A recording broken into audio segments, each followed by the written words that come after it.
What's going on, YouTube? I'm here with my buddy Kolton, and today we're going to do a video of do's and don'ts for parents who have trans kids.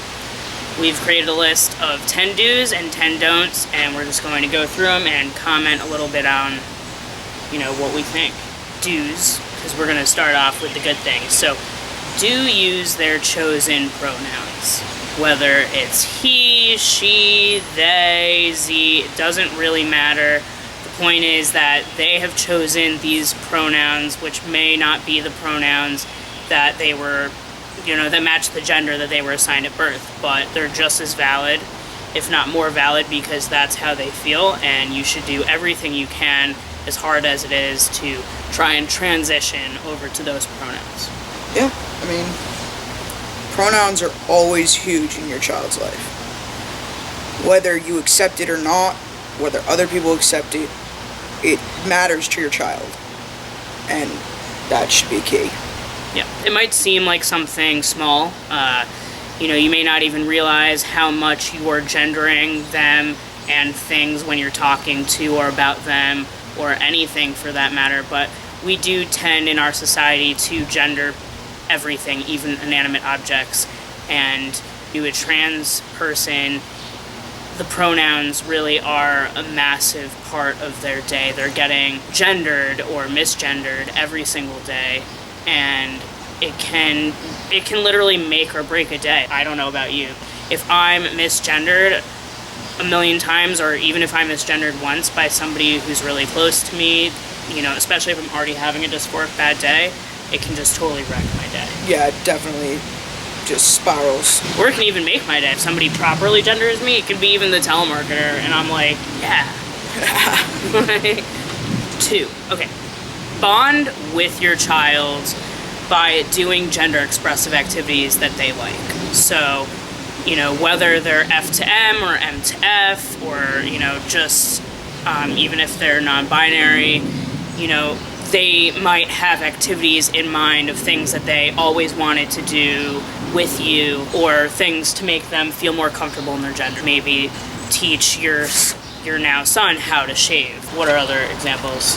Fishing. Yeah. Like, if you have a transgender son, your boy, chances are, might want to go fishing with you.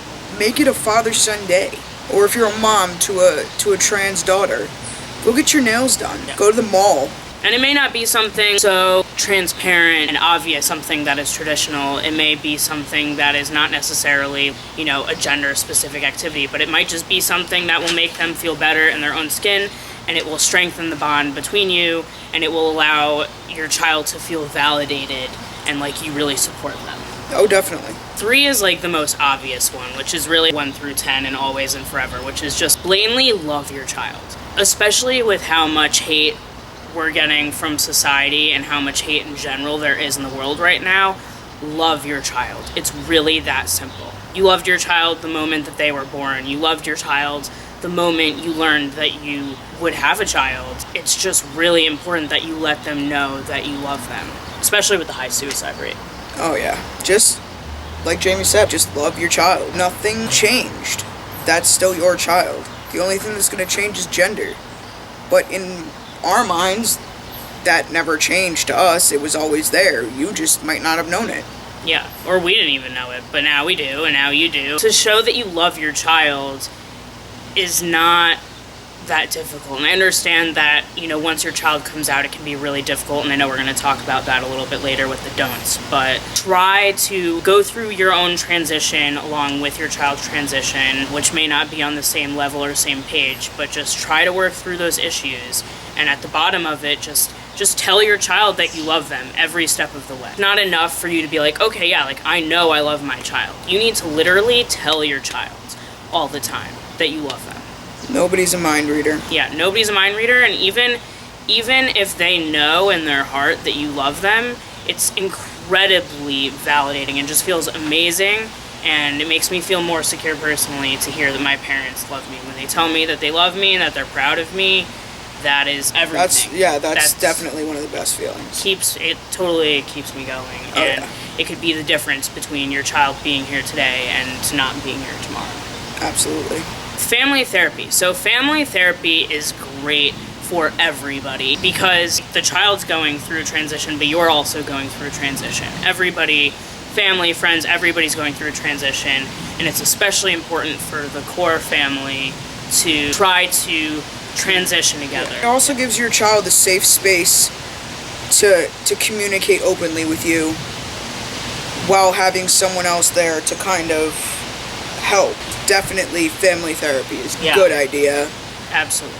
It's going to help your child, and it's going to hopefully help you as well, and just the whole family dynamic. It can really save and settle a lot of potential arguments and really help everybody move on, because I feel when I'm not in family therapy, it can just be everybody talking at each other and screaming, or they're not understanding. Everybody's too emotional. But if you have somebody there, they can help break down the situation, really understand what your feelings are, and help everybody feel validated and move on. It's good stuff. Yeah, definitely. 5 is might be a little controversial, but if you are fiscally responsible and for your child, and you are financially capable of helping, regardless of whether your child is fully self-sufficient or not, try your best, if possible, to help with their affording insurance and affording their physical transition if they choose to go through various surgeries or hormone replacement therapy. This is not cheap. No. It's extremely expensive. I mean, before surgeries, you're talking about still thousands of dollars. I mean, even if you do it as cheaply as possible, they're probably going to want a whole set of and need. These aren't even just desires. These are things that your child will need. Also, keep in mind that by you helping your child, even if it's a couple bucks, this is not something you want your child to do or purchase on the black market because they can't afford to do it the right way. For hormones, or for surgery. It is extremely dangerous to do this without the supervision of a qualified doctor. And to do it the proper way is expensive, and it requires support. Absolutely. And even things of like clothes, packers, bras, binders, Please do not ever allow your child to bind with an ace bandage. It is dangerous. We're deviating though. I can tell you that literally one of two things is going to happen. One, your child's going to go and do it anyway in an unsafe way, whether they're, buying tea on the black market, stealing clothes from a store, or they're going to not be able to do it and be miserable and probably, revert to drugs, alcohol, self-harm, abuse, suicide. Can't stress that enough. Next one is a rather simple one. A lot of you parents might, travel for work, or maybe you just like to read for leisure. Pick up a book or two on trans-related issues. Read the newspaper articles, different blogs in the LGBTQ community, so that way there's a lot of information out there for parents of trans kids. So much information. There's actually not a lot of information for parents who have trans kids that are adults like us. Yeah. So that's part of why we're making this video.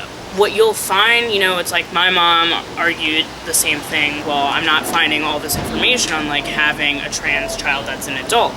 But the reality is that there are a lot of overlapping issues and techniques and informative things that you will learn about reading about, a parent that has a trans teenager or even younger. It's not an age-specific thing. I'm 29 years old, and I just have been on T a little bit over 2 months. There are different times. Everyone is different in their transition. All books are helpful because they all give parents, I feel like, another view. Maybe you didn't see it when I was 10. My mother said that by reading books of parents of trans kids who came out younger, she saw the pattern but just never kind of picked it up. Yeah, at the time, it can be hard to see. Join a trans parent group. There are literally groups depending on where you live. Yeah, depending on where you live. But if you live in a city, especially a major city, there's probably a group for parents of trans kids. And if not, there's online groups for parents where you can, all over the country, all over the world, there are parents going through the same thing as you. don't be afraid to go out and try and find someone who understands and who you can openly communicate with. Right. You can literally, through, websites like Meetup and different forums, you can meet parents. If you live in a major city, you're super lucky. For example, the center in New York City is the closest to me, but every borough has a center. And, but I know for a fact the center in Manhattan has a group for trans parents. Go meet other people, talk to them about your experiences. It'll help you work out a lot of issues and help you better understand what your child is going through. Communicate with your child openly about the transition and allow them to communicate openly with you. This kind of goes hand in hand, I feel like, with the family therapy situation, but allow your child to tell you what they're going through and try to explain, to try and help you to understand. And they might just need to get things off their chest. Maybe you're the first two people to know, and then they're totally gonna want to be able to tell you everything from A to Z, and you might have a lot of questions, and you should feel free to ask them and allow them to answer. Ask them how they got to this point. How did they realize that they were trans? Why did they? That goes, say, even with strangers who, if you have a question, don't be shy. I'd rather have you ask me than ignorance. Yeah, it's a great way. It's another great way to get educated. You could read as many books as you want and go to meetings, and those are all really important. But the best way to get educated upon what your specific child is going through and their experience is to ask them. Ask them what they need. Ask them what they want from you. Talk to them. 9 does not apply for me, but it does for Kolton and for many, which is respect the name change. It is possible that your child will not want to change their name, but it's more probable that they will want to change their name. And what happens is their birth name we usually have a term for that called their dead name. So the goal is to respect that, and by respecting their name change, you are calling them by the name that they would, that is their name now, helping them get their name changed. Kolton can speak more of this. Definitely. My parents are working on it.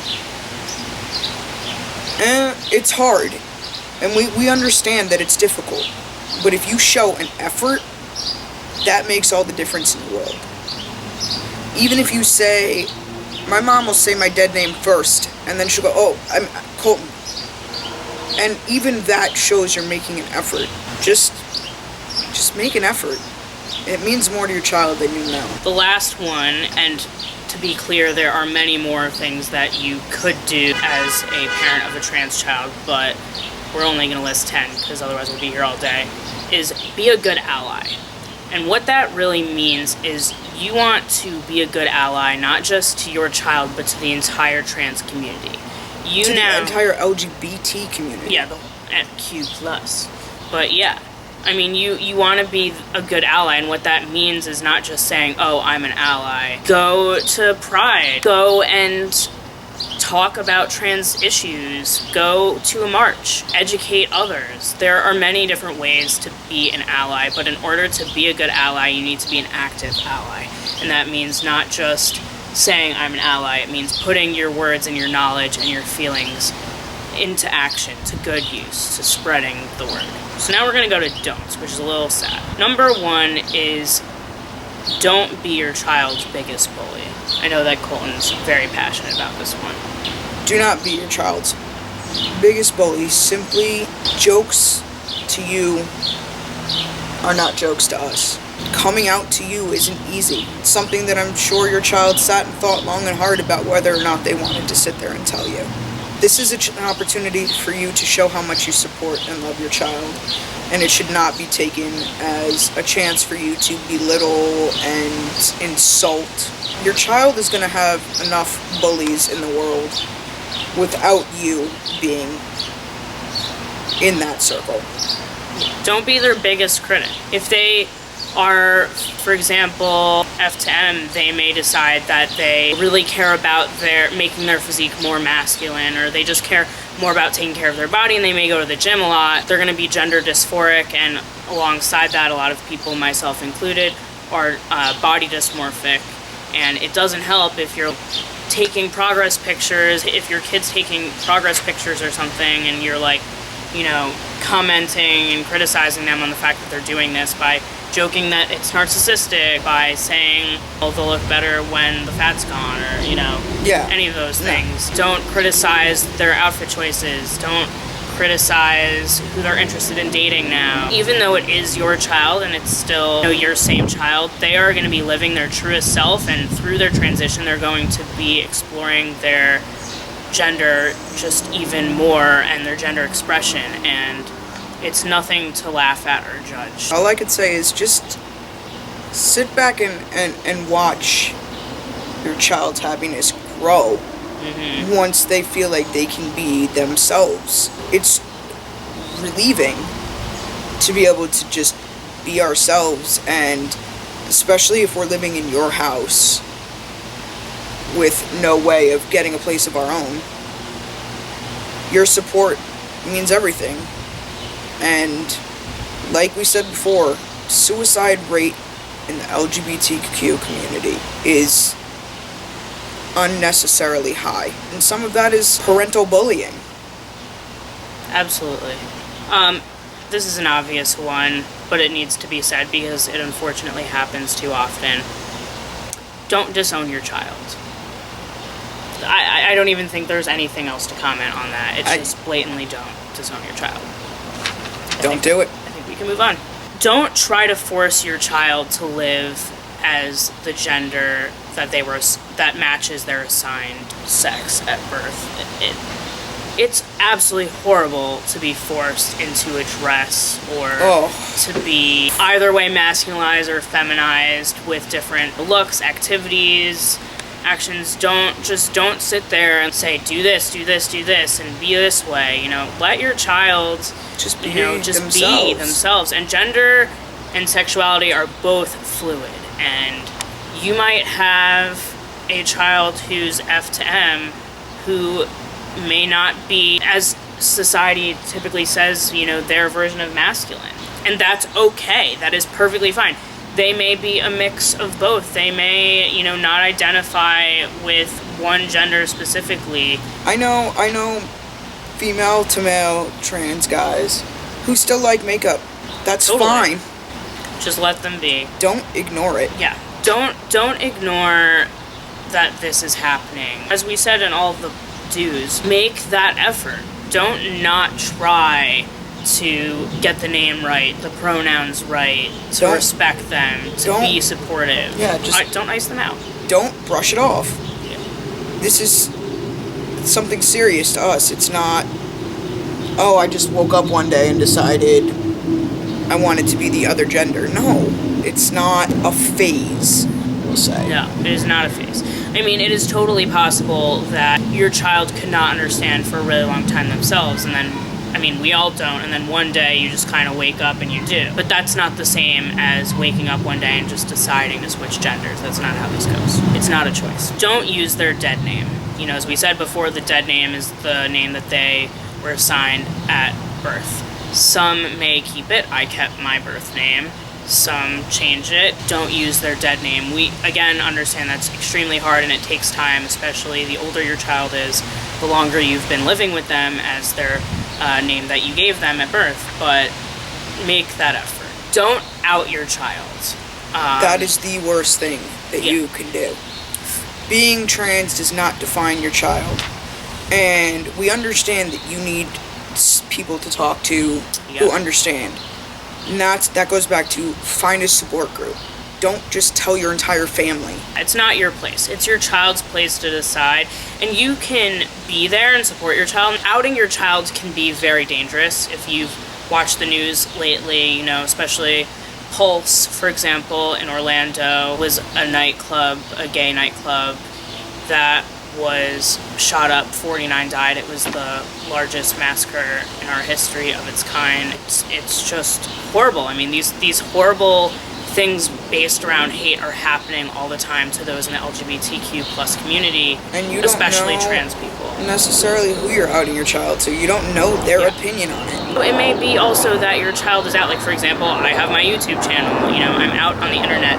I'm out to my family, but like I decided to come out to my family when I was going to come out to my friends. I did everything very systematically, did it the best that I could to my ability at that time, but it was my place to do that. It's not yours, and there's a time and a place. There are certainly places where I will just not feel comfortable to come out, and that's okay. There are trans people that want to live stealth, which means that they literally don't want anybody to know they're trans. They may not even identify as trans. They might just be like, I'm a man, or I'm a woman, or I'm non-binary. And they just may not announce that. Don't stand by and do nothing while your child is being mistreated. Whether your child is present or not, if there's somebody you're talking to who's misgendering your child, or if you are there and you see somebody bullying the child, giving them a weird look, starting to be aggressive with your child, any of these things, step in. Whether they are there or not, you know who your child is, and it's important for you to respect their identity at all times. Absolutely. Let's say your child comes out to your family, and let's say their uncle isn't okay with it, and behind your child's back is making comments. Step in. Protect your child. It's going to come off as you being ashamed of your child, and if you're not ashamed of your child, which you shouldn't be for them being trans, but if you're not ashamed, then you should have no issue. Absolutely not. Standing up. And we understand that's a part of the process as well, and in your transition, but you should be getting to the point as soon as possible where you are standing up for your child. It's really important. Do not, number 9, don't prevent your child's transition. This is, I feel, mostly aimed for children under 18, for trans individuals under 18. Yeah. If your child is under 18, chances are they're going to need parental consent. There's enough bumps in the road. I mean, obviously we understand, especially if your kid is very young, younger, or a young teenager, or even younger than that, a young child, there are 5-year-olds that transition now. But they're obviously not doing this chemically. Yeah, there are different ways. You have to remember that transitioning doesn't always require hormones or surgeries. There are different ways to help your child to transition without those, that allow for more breathing room for your child to grow older and really make those decisions later. There are so many different ways you can help your child to transition, and obviously we understand, being slightly skeptical at first, or being concerned that your child may just be confused, and that's possible. But at the same time, you need to, once you really feel confident, or your child is really understanding themselves and really saying to you when they're showing the signs that they are legitimately trans and that this is their identity, you should not be blocking them. You should be helping them in any way you can, because your child is suffering. Don't overreact to your child's coming out. Obviously, it's a shock. Yeah. I get that. It can be heated, and really overwhelming, and you're going to have uncomfortable moments. Yeah. Potentially you will freak out and have just so many emotions bubbling all at once, and there might just be a release that's not exactly uber appropriate at the time, or you may act totally fine and then suddenly freak out later once you properly process, like my parents did. Oh yeah. And that's all okay. We're not telling you how to feel. We're just saying there's a limit. There should be a limit as to for how long you're having extreme reactions to this for. Please, do not say, no you're not, or no you're a girl, or no you're a boy. Your child knows who they are. Standing there and screaming at your child and losing it, I mean, you don't do any good. It's not productive. It's not productive for you. It's certainly not productive for them.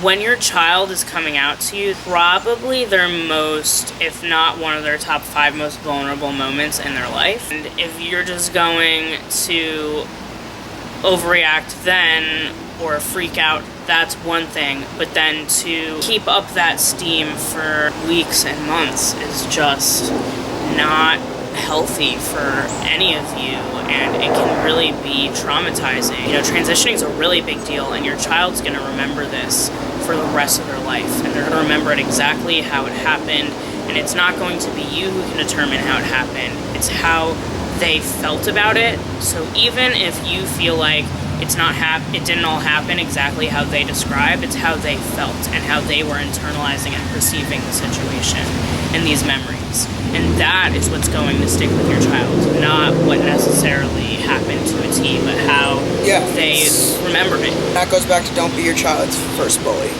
Yeah. So those are some do's and don'ts for parents who have trans children. This applies to children of any age. We're adults, can apply to little kids, teenagers. It doesn't really matter. Yes, at the root of it all, you just need to love your child, and we really hope that, although this video was long, sorry, it's a very important video, and we hope that you find it informative. Please take all this in and take it to heart. Watch it with your child, or tell them that you watched it. Let them know that you're trying, and that's what we got for you today. Hope you're having a happy 4th of July weekend, because that's when we're filming this. God knows when I'm actually going to get it up. But yeah, have a good day, guys.